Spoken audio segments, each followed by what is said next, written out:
when I set up to glass, I'm going to set my scope on here now and lock that on there and be able to set up to glass now.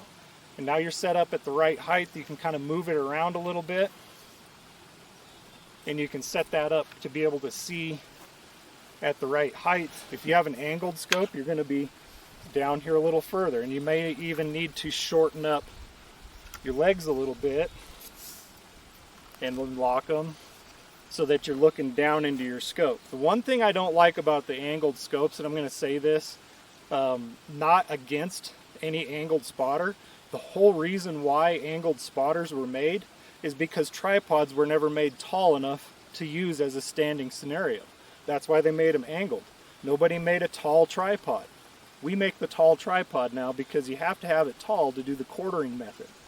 But what I like about a straight spotter is that when you have that straight spotter set up, your eye is oriented toward the mountain where you're looking. So if I'm looking up here and I'm glassing this spot and I move away and I want to see it with my naked eye, I'm not having to move my head then and reorient. Sometimes it's kind of hard to reorient your surroundings when your head's down like this looking at something and you see the image that's up here, but when you move your head up, it's kind of like, whoa, what happened?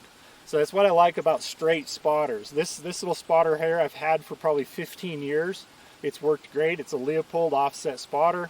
They're mid-range in the market as far as the price, but they've worked great. And what I like about this particular spotter is it goes to 12 power. If you start out at 20 power, more than likely you're going to have a hard time finding what you've just seen with your naked eye. I like to be able to go to that 12 power setting, even though the top end is only 40. Most of the time you don't need to be that in close, depending on where you're hunting. If you're hunting spots where you can drive to where you're getting to in a short period of time, then you can have your bigger spotter that goes to 60 or 80 power to be able to really zoom in and see if it's worth going after that animal. This is a spotter that's set up for kind of backcountry stuff where you're not glassing more than a couple miles away, and all you need is 40 power to be able to get there, because if you need to see something that's 5 miles away, you're probably not going to make it there in time before that animal's history. So you don't even need to see that far away.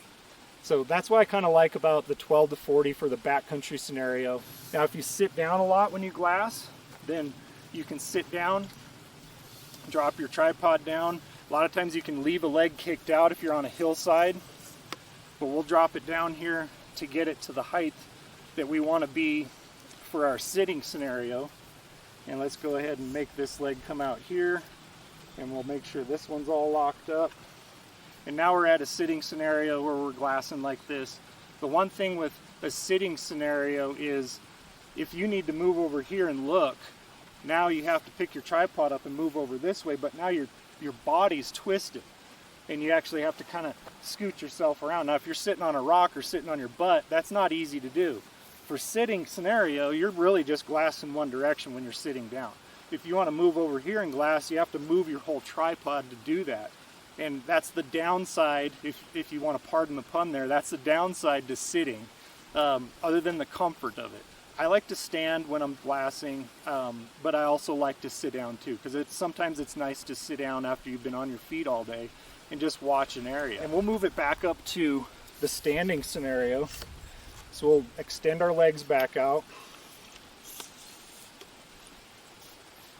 to full height here. Okay, you can see how that lock mechanism works so well. In a standing scenario, when I'm standing up now, we'll get it set up just to the right height. Now I'm glassing this direction, and if I see something over here I want to glass, I can just rotate my body over. Oops, I got to kick this leg over like that. Now I can just kind of kick that leg. You see how I just moved that leg and I didn't have to pull a pin here or anything? It just moved over. And if I want to glass something back this way, boom, you can just move this leg over and move like this, and you just position your body a little bit more. You can kind of keep walking the legs around. You see how I did that? I just walked those legs to change my direction. So you can pick the tripod up, but you can also just walk the legs around and bump them around like that to be able to change direction. You can also pick the whole tripod up and move it around like that. You can move it around like that too. The legs will stay put right where they're at there, you see, to where they won't collapse all the way in. It's a good starting point. Usually you have to go out a little bit more unless you're like 6'6", but that's the good side about this tripod is there's no center post that you extend. It gets real wobbly. It's a full height head conjunction here, so it's a pretty stable setup when you get it locked in here. Everything coming together, and it keeps things a lot more stable than some of the other setups that are out there.